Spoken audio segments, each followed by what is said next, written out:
Hi, Professor V here. I have decided to go through the assignment due this week, as I feel that it will be good for most students in the class that have not been able to attend my Zoom meetings. And I'm also, again, trying to teach you this idea of answering the question, answering what you are tasked to do, and try to focus my students as future employees of a company on how to be the ones that actually answer questions directly. It's a hard, believe it or not, it's a hard skill to develop, and I have worked with very intelligent, capable people. But this seems to be a problem for a lot of people. It's hard to stay on focus. And what happens is, especially during meetings and activities, is we go into a lot of rabbit trails and we never seem to be able to get to what the answer is required. Most people who are your bosses just want to hear those answers up front. So I'm going to use these assignments as a way or a tool to train you in this skill set. Again, it's hard for me, and I know that it's hard for you guys. Another thing that I'm discouraged with is as students get more into this Facebook environment and Twitter environment, they really don't think much through their thoughts. Nobody writes anything down now. It's just a flow of information, thoughts, and I see that in the assignments when you're given a topic and all of a sudden you start going off in all these other shoots that may be related, but not really answering the question, not staying in focus. And I know we want to be heard, but I think the bigger skill is to be able to listen, and that's kind of what this does. It teaches you to listen forcefully to a task, especially if they're written in a way that you can produce the highest quality product back to them. Anyway, so with that, let me just go through the assignment a little bit, and I'm going to go through some of the content, assignment instructions, etc., etc. If you are one of those students who already introduced or already provided the assignment to me, I know there's at least two students who submitted their assignment early. After viewing this video, you can resubmit. No problems with that. I'm going to only start grading assignments at the end of when it's due. All right, so we're on week 7. And of course, you got the objectives, learning resources. So in the learning resource area, what you have to be aware of is all the materials there, especially this emphasis on security, which is going to be essential to your assignment. You need to understand cybersecurity, security information systems, so you can write an assignment that meets the requirement of it. You have to have the background. So this is what it does this week, especially towards the bottom here where it says preparing for the Data Security Professional Memo, Ethics, Privacy, Security.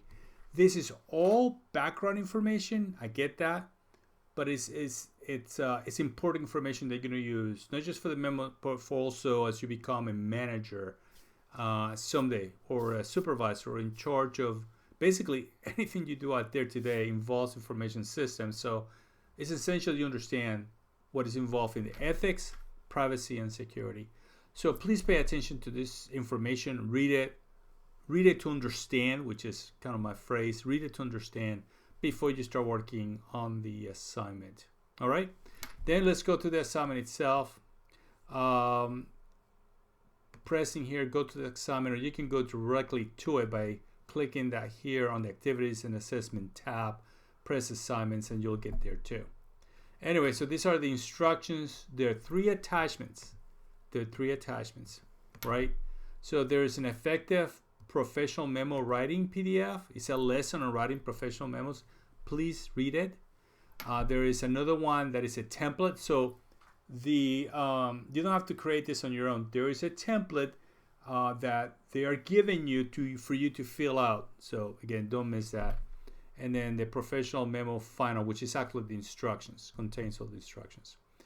An important note, you must read this guide to safe payment. So basically the scenario is a case study. You're going to an organization that has had a risk assessment done of their systems. And you're going to write basically a policy, a memo, a professional memo that addresses how you're going to mitigate those risks. This little memo here or instruction is basically a PDF that tells you what the standards are for the payment card industry on security standards. This is also essential for the assignment. So you have the ethics, you get the security lessons from the content material. This tells you what the standards are. And now with all that knowledge, you should be equipped to produce a pretty good memo that addresses the risk that this organization has. Okay, do not bypass this, please. This gives you a lot of the material that you're going to need to understand it. Okay, all right. So now we're here. All right, I'm going to download the first memo or the first enclosure. Let's open it up for you guys. And it's basically a PowerPoint, a description of how to write an effective professional memo. This is another piece of background that you're going to need in writing the memo. I'm going to look for the professionalism. I'm going to look for the level of learning that you have taken from this material and from the class material. It basically tells you how to do it. The mistakes, why write it, consider the message content, clear structures. It's very important. Recommended decisions. Anyway, again, write it in third perspective. Don't use the I think or I believe. None of that stuff. This is a professional written memo. Okay, so it has to have that third person view. If you do not know what that means, go to the integrity, academic integrity tutorials. You were supposed to take those before the class. Make sure that you hit the modules on writing APA type assignments for that piece. We're not gonna. That's a good point. We're not gonna write this on an APA style document, but we are going to follow the memo, and we are going to use the citations or references per up to a limit, and I'll explain that here in a second. The second enclosure here is a template. Let me open that up for you. And pretty basic memo. I've seen thousands of this in the past. You fill it out with information, and then you're going to fill all these placeholders with the relevant information. Also, when you get to concerns, standards, and best practices, I recommend that while you may use this title, break them into the definite concerns, standards, and best practices. That will keep you honest. So when you break it apart, underneath it, 1 concerns, 2 standards, best practices. I think that would avoid the normal tendency to generalize what you're being asked to do. And then you end up with this paragraph that are mixed together, confusing. They don't have a specific thing you're trying to address. So again, that's just one thing I like to recommend to all my students to keep them in track. Now, some people can do it. Some people can go concerns and write about it, then the standards and they write about it, and best practice without using the headings. But I have found that most students just don't do it. All right. And then the last thing is the instructions. All right. Let me open that too. All right. Let me make this a little bit bigger for you guys. All right. So I'm not going to get into details. This is supposed to be a quick review, but just make sure that before you begin this assignment, be sure to read the Small Merchant Guide to Safe Payments. I just showed it to you. This tells you how important it is. And then the purpose of the assignment, beyond just relevance to our class material, is this idea that this will be a basic skill for you when you go into the work environment. It's basically a case, a scenario where there's this Anne Arundel, Maryland client hired by GWRA to conduct a risk assessment of Odenton, Maryland, which is a community in Anne Arundel County, with a focus on business operations within the municipality. So you have the organization. That's it. It's a community in the county, and they're coming to you to help them figure this Your supervisor has asked that the memo focus on Audington's information system and especially securing the process of payment services. And then it tells you more information than that. And then the purpose is to identify the minimum of 3. Okay, so this is where I would recommend following the normal ham sandwich structure that I have been talking about here. So just go ahead and open a Word document. I would stay away from this one for now, the template. Let's just create a new one. And they just paste instructions in there for now. All right. And then I will try to bring, again, I have to break it apart because this is a PDF. So I have to copy from the PDF into the Word document in small pieces. And again, the structure is not going to be right, but that's okay. Again, the idea is to bring all the elements into a place where you can organize your thoughts. And then resources.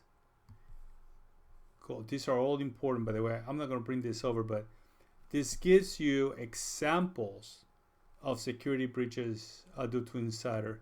Again, this is all background information that can be very helpful to you on what other people have done and what has been the damage done at those sites. So again, this is great reading to prepare you. All right. And where was I? Okay.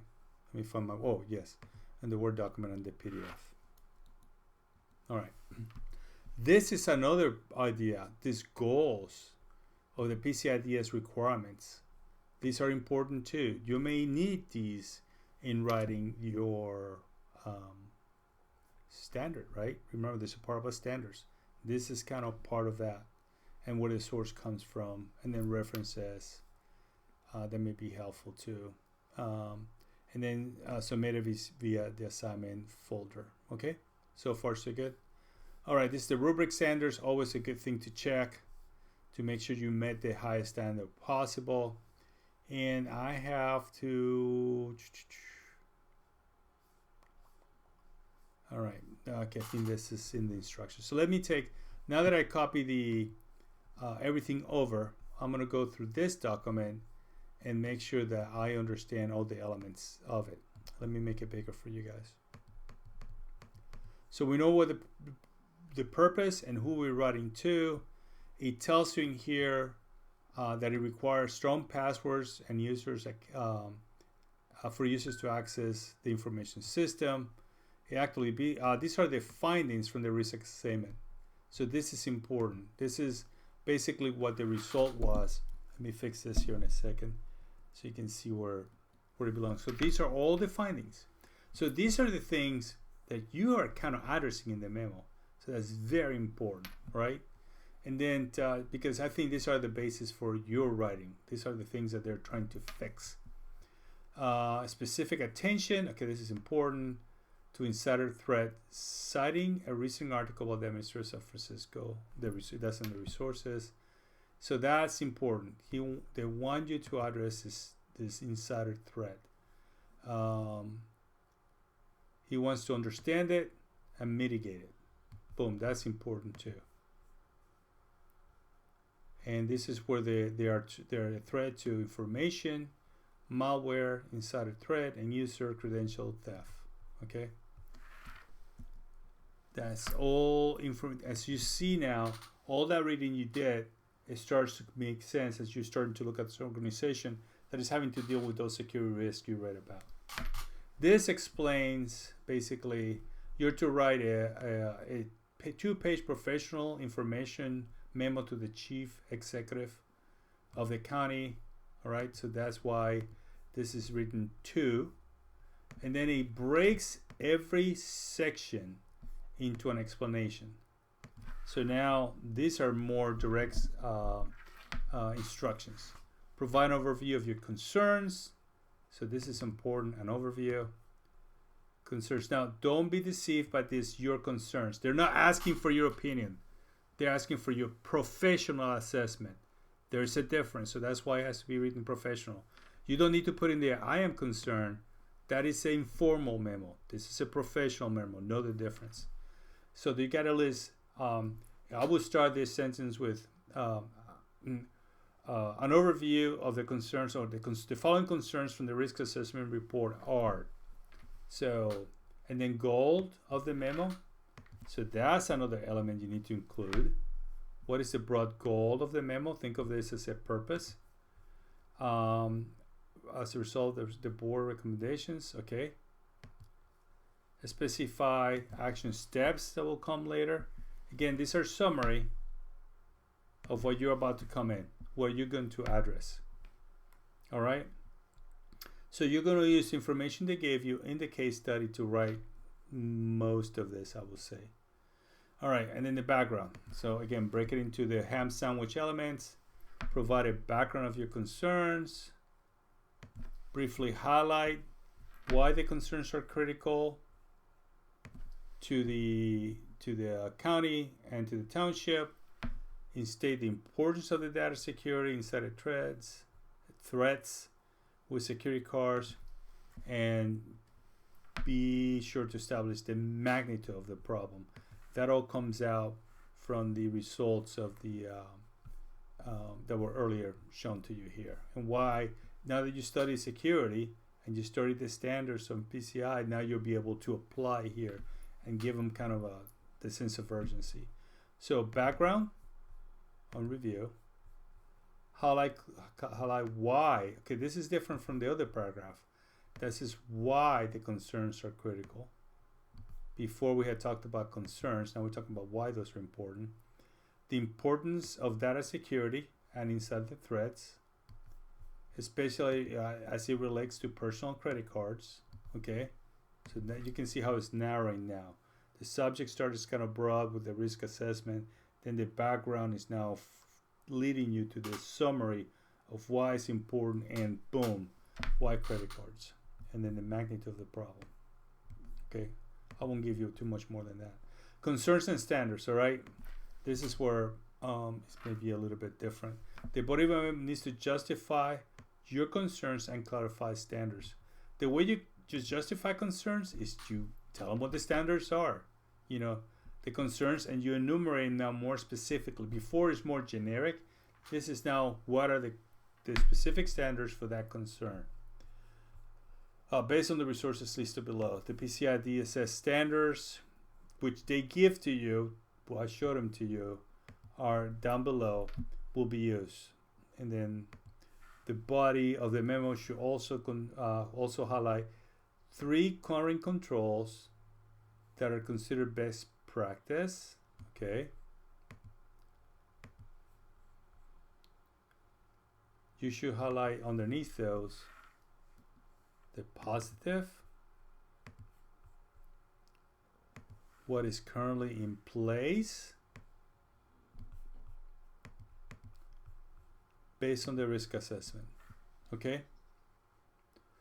So my advice again is to start with concerns, standards, and practices. Keep it organized.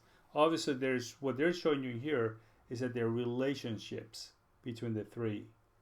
But I think from a writing perspective, list them in order will be best. Of concerns, the standards that play with that concerns, and then what the best practice will be to address those concerns and standards and put them into practice. And they want you to do 3 controls that are considered best practices. Controls is another name for policy, procedures other people use, again, practices, policies, law that may come into practice. That's what you're looking for.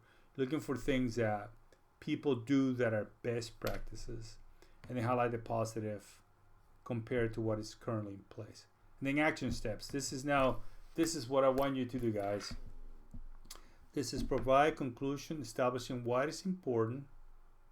So you kind of address that a little bit, but now you're talking from the why of the practices you're recommending. Why before it was why it was important because of risk involved.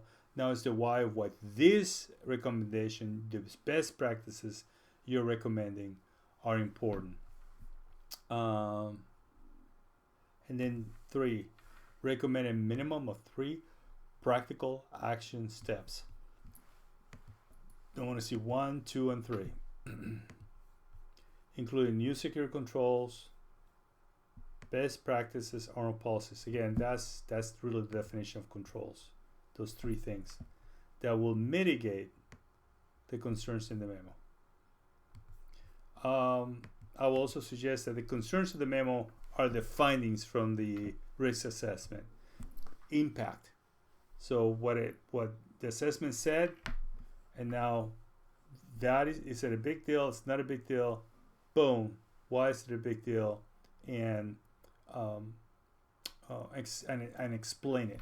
So a lot of this, a lot of the information probably will result on input on your concern side of the memo. And now you have the concern, the standard, the practice you recommend, and now the action steps you want them to do. What is it you want them to do? Let me go back to this one. All right.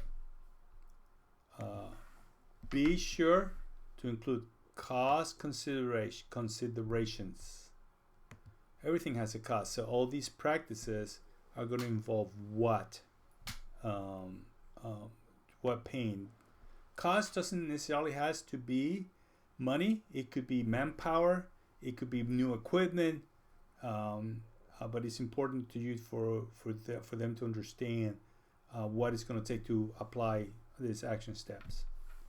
The expectations are not for you to research and quote actual costs, but to generalize potential cost. To me, what that infers is, like I said, it's not just about the money. It's the manpower involved. It's the equipment involved that they may need to get, that kind of information. For instance, this is a good example. Under the category of physical security, door locks, CCTV, TV cameras, you can actually provide the suggestions in there. We're getting out of the assignment, just a couple things. The PowerPoint, the PowerPoint presentation that was included as an attachment teaches you about how to write it, use a professional memo template, use 4-section subtitles in bold. You can see how they're basically asking you to provide a ham sandwich, that your memo should be broken into this area, into these sections, which they already did for you in the template. So if I see someone coming up with something different, I wonder what's going on there, because they're giving it to you. It has the headings for you. Again, I highly recommend that in all your writings, just have some type of heading to keep you in what you need to do. Do not change the font or page margins. Don't include any graphics or images. Again, deliver this ham sandwich, not the cheeseburger deluxe. This is about providing answers, not about what you think, not about just be as factual as possible. All right.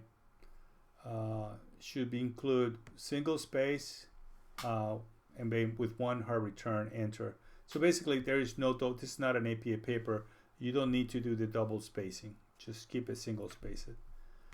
Subject is the subject of your memo. Did they put a subject here? Oh, that's interesting. I didn't notice that. It should be right here. The references. This is RES, means it's another word for reference. So this is what the subject is. You're gonna create your own title for this. Make sure it's a title that explains what you're doing. Get rid of the text, placeholder text, which means in the memo all this stuff that they use to explain it. The length of the template is not okay. Yeah, they're basically saying this is your template. Make sure that your response is between 1.5 to 2 pages. I've seen people submit longer than that. I have no problems with that, but it doesn't have to be an extensive work either. 2 pages is more than enough.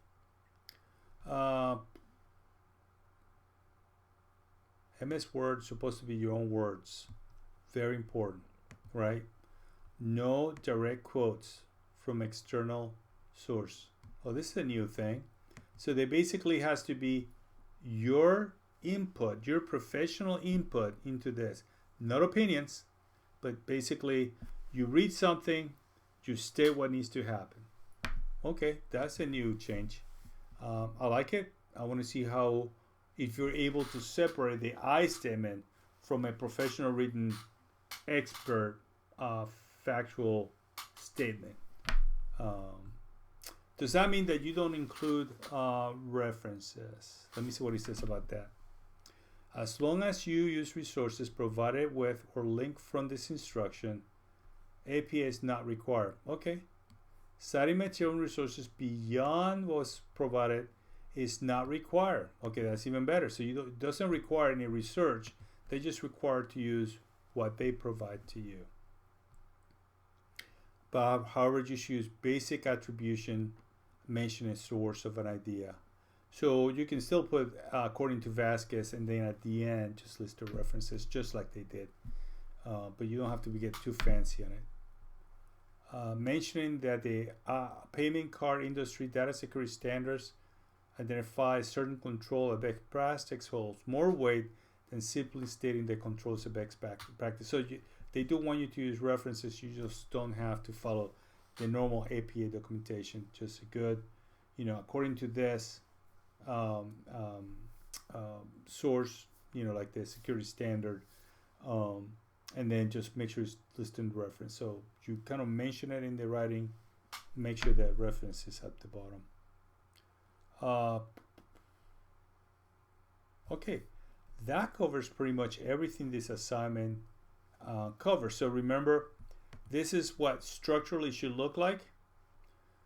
They don't want you necessarily to do external research. Use the materials you've been given. That should be enough. Just make sure you give credit to them doing the write-up. That's my understanding. All right, and with that, you will have a ham sandwich that you will deliver just as it was required. I hope this helped you out. If you have any questions, post them in the Ask Your Questions Here forum. And again, I will encourage everyone to participate in that. If there's a question that you can answer yourself, don't wait for me to answer it. I want everybody to benefit from your questions. If you're going to send me an email directly to me, make sure it's something that is personal. Because if you send it to me, like I stated many times before in announcements and in conversation with some of you, if you just send me an email to me and I answer that, nobody else benefits from the answer. So go, if it's related to this assignment, write the question there and ask your questions here forum. And that way the answers will be beneficial to everybody. Don't be afraid to ask any question. If it's personal, you want an extension to the assignment, then call me or send me an email. Those are private, of course. But when it comes to the assignment, you know what to do. All right. God bless you all. Thank you. I look forward to reading your assignments. Take care. Bye.